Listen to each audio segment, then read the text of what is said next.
Hello students, welcome back to my channel. आज का हमारा टॉपिक है टोपोलॉजिकल ऑर्डर। अब ये टोपोलॉजिकल ऑर्डर टॉपिक ट्रांजैक्शन में हमने क्यों लिया है, इसके मैं क्वेश्चंस एनालिसिस कर रही थी। उसमें मैंने देखा था कई बार क्वेश्चंस ऐसे आ जाता है कि आपको एक ग्राफ दिया होता है, उस ग्राफ में जो वर्टेक्सेस हैं वो तो रिप्रेजेंट करती हैं ट्रांजैक्शंस को, और जो एजेस हैं वो रिप्रेजेंट करती है डिपेंडेंसी को। डिपेंडेंसी मींस अगर कोई ट्रांजैक्शन दूसरे ट्रांजैक्शन पे डिपेंडेंट है तो आपको क्वेश्चन में पूछा जा सकता है कि क्या पॉसिबल सीक्वेंसेस होंगे किसी भी ट्रांजैक्शन को, जो ये ग्राफ दे रखा है उस ट्रांजैक्शन के लिए, उन नंबर ऑफ ट्रांजैक्शंस को एग्जीक्यूट करने के लिए आपके क्या पॉसिबल सीक्वेंस आप फॉलो कर सकते हो। तो वो सॉल्व करने के लिए हम यूज करते हैं यहाँ पे टोपोलॉजिकल ऑर्डर, या फिर हम इसको टोपोलॉजिकल सॉर्टिंग भी बोल सकते हैं एक तरीके से। तो जो टोपोलॉजिकल सॉर्टिंग है एक ग्राफ ट्रैवर्सल एल्गोरिथम है, और ये किस पे अप्लाई होती है, ये अप्लाई होती है आपकी डायरेक्टेड असाइक्लिक ग्राफ पे। डायरेक्टेड असाइक्लिक ग्राफ मींस जो एजेस हैं वो डायरेक्शन वाली होनी चाहिए, मींस एजेस में डायरेक्शंस प्रेजेंट होनी चाहिए। ग्राफ जो है असाइक्लिक होना चाहिए, ठीक है, साइकिल्स प्रेजेंट नहीं होने चाहिए। अगर इस तरीके का कोई ग्राफ है तो हम उस पर अप्लाई कर सकते हैं हमारा टोपोलॉजिकल ऑर्डर। तो टोपोलॉजिकल ऑर्डर ट्रांजैक्शन का निकालने का मतलब है कि ट्रांजैक्शंस किस ऑर्डर में एग्जीक्यूट होंगे। तो ये आज हम पढ़ने वाले हैं इस टॉपिक में। तो ये टॉपिक स्टार्ट करने से पहले please like and subscribe my channel. तो आइए स्टार्ट करते हैं हम टोपोलॉजिकल ऑर्डर। टोपोलॉजिकल ऑर्डर को अगर हम देखें तो इसको निकालने के लिए, टोपोलॉजिकल ऑर्डर निकालने के लिए किसी भी ग्राफ का हमें दो रूल्स फॉलो करने हैं। सबसे पहले you will visit the vertex B with in degree 0। In degree और आउट डिग्री क्या हो गई, जैसे ये एक वर्टेक्स है ए, ओके, इस पे जो एजेस आ रही हैं, इनकमिंग एजेस हैं, ये तो इसकी क्या हो जाएंगी, इन डिग्री, ठीक है, और आउटगोइंग एजेस जो हैं वो क्या हो जाएंगी, इसकी आउट डिग्री। जैसे यहाँ पे इन डिग्री तो कितनी हो गई 2 और आउट डिग्री कितनी हो गई 1। तो ये क्या कह रहा है, आप सबसे पहले कौन सी वर्टेक्स को विजिट करेंगे जिसकी इन डिग्री 0 है, और उस वर्टेक्स को डिलीट कर देंगे ग्राफ में से। और यही स्टेप को आप कब तक रिपीट करते रहेंगे, जब तक आपका ग्राफ एम्प्टी नहीं हो जाता। अब मैं इसको एग्जांपल से समझाऊंगी तो कंफ्यूजन दूर होगा। देखो, जैसे ये ग्राफ दे रखा है, अब यहाँ पे अगर आप देखें तो T1 की जो इन डिग्री है वो है 0, T2 की इन डिग्री कितनी है, एक आ रही है, इसके अंदर h इसके इन डिग्री में आ रही है तो ये हो जाएगी 1। T4 की इन डिग्री कितनी हो जाएगी, एक T2 से h आ रही है और एक T3 से आ रही है, इसलिए इसकी हो जाएगी 2। और T3 की इन डिग्री कितनी हो जाएगी, क्योंकि T1 से एक h आ रही है और एक T2 से आ रही है तो इसकी हो रही है 2। हमारा क्वेश्चन में हमारे रूल क्या है, you have to visit the vertex with in degree 0 and delete that vertex. तो इन डिग्री 0 वाली वर्टेक्स कौन सी है हमारी, T1। तो सबसे पहले हमने T1 को डिलीट किया। T1 डिलीट होगा तो ये वाली एजेस भी डिलीट हो जाएंगी T1 से जो निकलेंगी, क्योंकि T1 आप कह रहे हैं यहाँ पे, T1 का मतलब क्या हो गया, T1 एग्जीक्यूट हो चुका है, तो T1 की जो आउट डिग्रीज है वो आप यहाँ से हटा देंगे। T1 से जो भी रिलेटेड एजेस हैं वो आपकी डिलीट हो जाएंगी। इसका मतलब क्या है, T2 और T3 की इन डिग्री कितनी हो जाएगी, T2 की इन डिग्री तो हो जाएगी यहाँ पे 0, क्योंकि T1 वाली एज चली गई है, और T3 की कितनी हो जाएगी यहाँ पे 1। क्यों, क्योंकि T1 वाली एज हमने डिलीट कर दी है। लेकिन T4 की अभी भी 2 ही है, तो अब हम विजिट करेंगे T2 को और T2 को डिलीट कर देंगे। तो अब T2 जैसे डिलीट होगा तो T2 से रिलेटेड जो एजेस हैं आउट डिग्री वाली वो भी डिलीट हो जाएंगी। अब T2 की डिलीट हुई तो T3 की वर्टेक्स की इन डिग्री कितनी हो गई 0, और T4 की कितनी हो गई 1। T4 की हो गई यहाँ पे 1। तो अब इसको विजिट करेंगे T3 को। T3 को विजिट किया, इसे डिलीट किया, और इससे रिलेटेड एज को भी हमने डिलीट कर दिया। तो अब T4 की भी इन डिग्री कितनी हो गई 0। तो लास्ट में हमारा T4 भी विजिट होके डिलीट हो जाएगा, और हमारा ग्राफ क्या हो जाएगा, एम्प्टी हो गया, और हमें हमारा यहाँ पे ये टोपोलॉजिकल ऑर्डर मिल जाएगा। तो ये टोपोलॉजिकल ऑर्डर बेसिकली क्या रिप्रेजेंट कर रहा है कि आपका ट्रांजैक्शंस के एग्जीक्यूशन का फ्लो क्या रहेगा। पहले T1 ट्रांजैक्शन एग्जीक्यूट होगा, इन डिग्री 0 का मतलब होना ये होता है कि वो T1 की डिपेंडेंसी कितनी है। जैसे T1 की इन डिग्री 0 थी, इसका मतलब T1 इंडिपेंडेंट है किसी भी ट्रांजैक्शन से, है ना, T1 किसी भी ट्रांजैक्शन पे डिपेंड नहीं कर रहा। जबकि अगर हम T2 की इन डिग्री देखें तो T2 की इन डिग्री पहले हमारी 1 थी, इसका मतलब T2 जो है T1 पे डिपेंड कर रहा था, यानी कि T1 जब एग्जीक्यूट होगा तभी हम T2 को एग्जीक्यूट कर पाएंगे। इसलिए हमने T2 को T1 के बाद विजिट किया। ओके, तो ये जो टोपोलॉजिकल ऑर्डर है ये आपको बताएगा execution flow of your transactions. तो इसकी कॉम्प्लेक्सिटी कितनी हो जाती है, थीटा ऑफ एन स्क्वायर हो जाएगी। किस केस में, अगर आप एडजेसेंसी मैट्रिक्स यूज करोगे, एडजेसेंसी मैट्रिक्स आई गेस सबको आती होगी, it is a 2 dimensional matrix. यहाँ पे आपकी T1 T2 सारी वर्टिसेस आएंगी, वर्टिकल साइड में भी और हॉरिजॉन्टल में भी आपकी आ जाएंगी सारी vertices T1 T2 and so on. और यहाँ आपको मिल जाएंगी इनकी इन डिग्रीज, जो भी वैल्यूज होंगी वो सारी यहाँ आ जाएंगी। तो यहाँ पे आप क्या कर रहे हो, इस मैट्रिक्स को ट्रैवर्स करोगे तो इस मैट्रिक्स को ट्रैवर्स करने के लिए आपके 2 लूप चलेंगे, ठीक है, और 2 लूप चलेंगे, उस केस में आपकी कॉम्प्लेक्सिटी कितनी हो जाती है, थीटा ऑफ एन स्क्वायर। अगर इसी की जगह आप बात करें कि हम यूज करें एडजेसेंसी लिस्ट, ठीक है, लिस्ट आपकी ऐसे बनेगी कि यहाँ पे नंबर ऑफ वर्टिसेस आ जाएंगी और यहाँ पे उनके लिंक्ड वैल्यूज आ जाएंगे कि लिंक्ड कौन सी है, डिग्री हो जाएगी उसकी। तो उस केस में कितनी हो जाएगी, theta of number of vertices into number of edges, ठीक है, ये इसकी हो जाएगी कॉम्प्लेक्सिटी। चलिए अब एक क्वेश्चन और लेके देखते हैं। अब वापस आपको दे रखा है, ये ग्राफ दे रखा है, अब आपको इसमें निकालने हैं टोपोलॉजिकल ऑर्डर। तो देखो टोपोलॉजिकल ऑर्डर जरूरी नहीं कि एक ही टोपोलॉजिकल ऑर्डर निकले, एक से ज्यादा भी निकल सकते हैं, बट वो सभी सही होंगे लॉजिकली। तो क्वेश्चन में से आ सकता है कि आपको ग्राफ दे रखा हो और आपसे पूछा गया हो कि कौन सा टोपोलॉजिकल ऑर्डर करेक्ट है, तो वो आपको निकालना आना चाहिए। अब बहुत सारे पॉसिबल होंगे तो उसमें फिर आप सारे तो सॉल्व नहीं कर सकते वहां बैठ के, क्योंकि टाइम तो लिमिटेड होता है एग्जाम में। तो आप क्या कर सकते हो, ऑप्शन से रीचेक करना है ना, ऑप्शन से रीचेक करना कि कौन कौन से, जैसे वो फर्स्ट ऑप्शन दे रखा है कि भाई T1 T2 T3, तो आप करके देखो कि T1 के बाद T2 को आप ला सकते हो क्या। अगर T2 की डिग्री 0 नहीं हुई तो हम नहीं ला पाएंगे, तो वहीं पे वो ऑप्शन कैंसिल हो जाएगा। इसी तरह से ऑप्शन बी में जाओगे, फिर वहां देखोगे कि भाई T1 T3 T4 है, तो T1 और T3 तक तो सही चल रहा है, अब T4 हम ला सकते हैं क्या। तो वहां हम चेक करेंगे कि T1 और T3 एग्जीक्यूट करने के बाद अगर T4 की डिग्री 0 हुई तो ठीक है, अगर नहीं हुई तो वहां पे वो ऑप्शन भी इनकरेक्ट हो जाएगा। इस तरीके से सारे कॉम्बिनेशंस ना लगा के आप क्या करो, जो ऑप्शंस दे रखे ना उनसे रीचेक करो, तो उससे क्या होगा, ऑप्शन जल्दी नेग्लेक्ट होंगे और आपको करेक्ट ऑप्शन पहुंचने पे प्रोबेबिलिटी ज्यादा इंक्रीज होगी। यहाँ पे बट मैं आपको समझा देती हूँ कि आप निकाल कैसे सकते हैं, ठीक है। तो यहाँ पे देखिए सबसे पहले इन डिग्री किसकी 0 है, T1 की इन डिग्री 0 है, तो सबसे पहले आ जाएगा आपका T1। जैसे ही आपने T1 एग्जीक्यूट किया, इसको डिलीट किया, तो ये दोनों एजेस डिलीट हो जाएंगी। अब दोनों ही एजेस डिलीट हो गए तो T2 की इन डिग्री भी 0 हो गई और T3 की इन डिग्री भी 0 हो गई। क्योंकि दोनों की इन डिग्री 0 हो गई तो आप T2 को भी ले सकते हो और T3 को भी पहले ले सकते हो एग्जीक्यूशन फ्लो में। क्यों, क्योंकि T2 और T3 दोनों इंडिपेंडेंट है।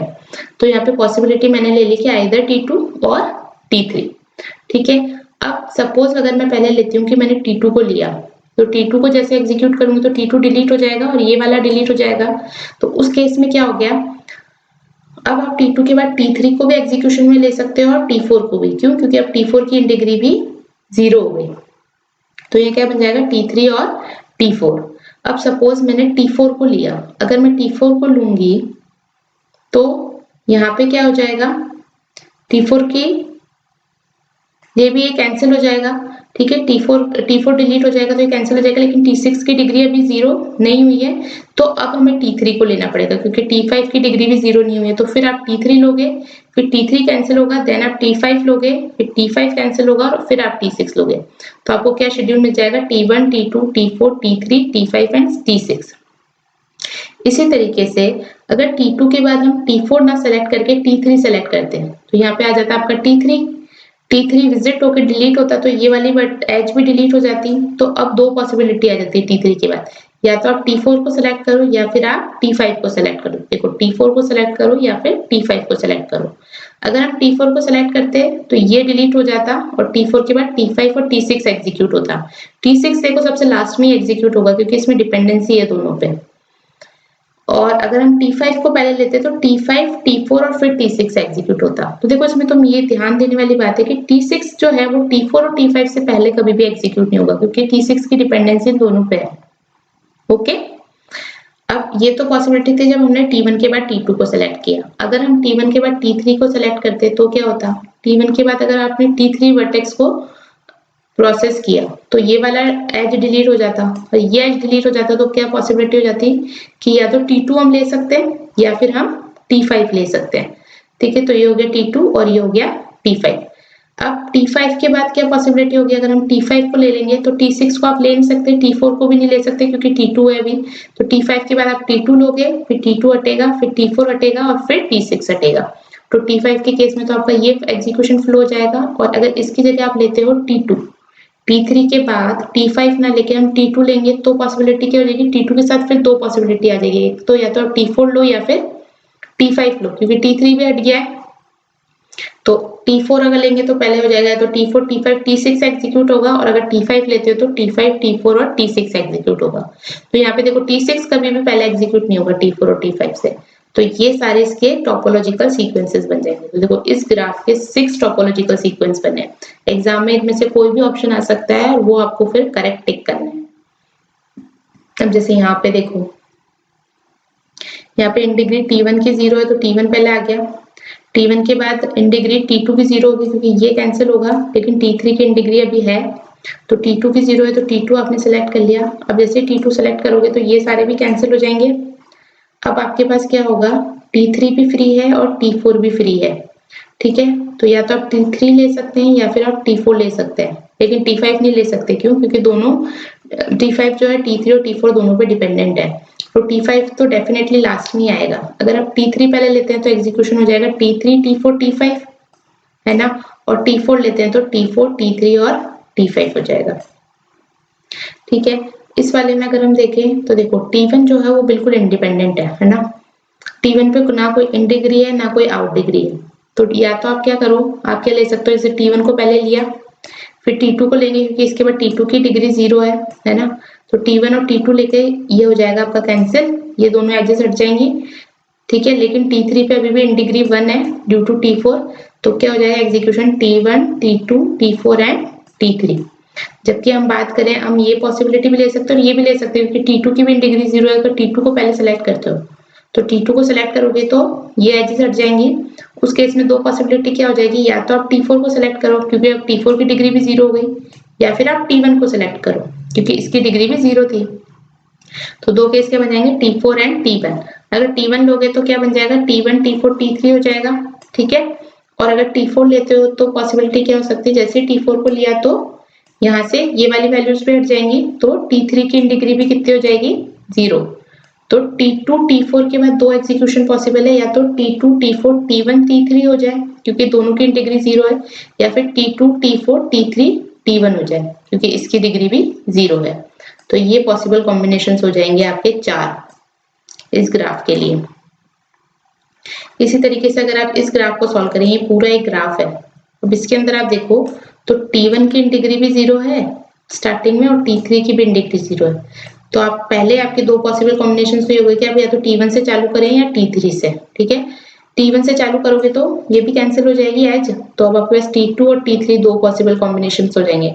तो T2 और T3 हो गया, फिर T2 से T3 T4 हो जाएगा, या फिर T3 से अगर आप करते हो तो T2 और T4 होगा, या फिर T4 और T2 हो जाएगा। तो देखो ये कितने सारे पॉसिबल कॉम्बिनेशंस बन सकते हैं, है ना। इसमें बहुत सारे कॉम्बिनेशंस बन सकते हैं। जैसे देखो इसका आंसर जैसे आ रहा है 6 बन सकते हैं इसके अंदर कॉम्बिनेशन एंड परम्यूटेशन से। ऐसे आप यहाँ पे लगा के देखें तो टोटल 8 है, उसमें से 3 पहले आप सेलेक्ट कर सकते हो, तो पहले 8 से 3 सेलेक्ट करी, फिर बचे आपके 5 वैल्यूज में से आप 2 को सिलेक्ट कर सकते हो तो 5C2 हो गया। फिर बचेंगी जो 3 वैल्यू जो कि इंडिपेंडेंट है तो 3C3 हो जाएगा। इसमें एक क्वेश्चन आ सकता है ये कि अगर n वर्टिसेस है और ग्राफ जो है आपका नल है, ठीक है। n वर्टिसेस मतलब ये आपके n वर्टिसेस है ना, 1 2 3 एंड 4, और ग्राफ नल है इसका मतलब इनमें कोई भी एजेस नहीं है ना।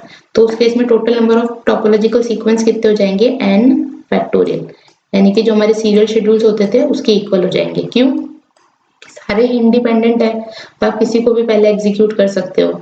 जबकि इस केस में क्या हो रहा था कि जैसे यहाँ पे क्या था, पहले T1 इंडिपेंडेंट था, T4 इंडिपेंडेंट था और T6 इंडिपेंडेंट था, और टोटल आपके ट्रांजेक्शन्स थे 8, ठीक है। तो 8 में से आप सिर्फ फर्स्टली पहले 3 को ही सिलेक्ट कर सकते थे, तो हमने 8C3 यहाँ पे लगा दिए, 8C3। इसके बाद जब T1 T4 और T6, ठीक है, इनको हटाओगे आप या फिर जैसे भी करोगे तो इसमें 1 2 3 4 और 5 है। इन 5 में से फिर आप कौन कौन से सिलेक्ट कर सकते हो वो हम देखेंगे कि हम भाई इसमें 2 सिलेक्ट कर सकते हैं, तो 5C 2 हो जाएगा और फिर 3C 3 हो जाएगा। ठीक है, तो ये इतना ज्यादा कॉम्प्लिकेटेड तो नहीं पूछेंगे। मेनली टोपोलॉजिकल ऑर्डर में जो है ये मैंने बस ऐसे आपके नॉलेज के हिसाब से बता दिया है। बाकी मोस्टली टोपोलॉजिकल ऑर्डर में जो क्वेश्चन आता है वो आता है इनके टोपोलॉजिकल सीक्वेंसेस पे। तो आई होप ये आपको सीक्वेंस निकालना आया हो। इसके अंदर मैंने बहुत सारे एग्जांपल्स दे रखे हैं, तो आप प्लीज वीडियो को पॉज करें, इन एग्जांपल्स को एक एक को आप पेपर पेन पे सॉल्व करें। ठीक है, तो ये अगर एक प्रैक्टिस रहेगी तो जल्दी सॉल्व होंगे और सॉल्व होने से आपको ज्यादा अच्छे से माइंड में सेट हो जाएगा कि भाई कैसे आपको टोपोलॉजिकल ऑर्डर निकालना है। तो इट इज माय रिक्वेस्ट कि इसको पेन पेपर पे सॉल्व करें, एक एक एग्जाम्पल को अपने हाथ से सॉल्व करें तो आपको प्रैक्टिस हो जाएगा। ओके, सो आई होप आपको आज वाला लेक्चर समझ में आया हो। Thank you and please like and subscribe to my channel.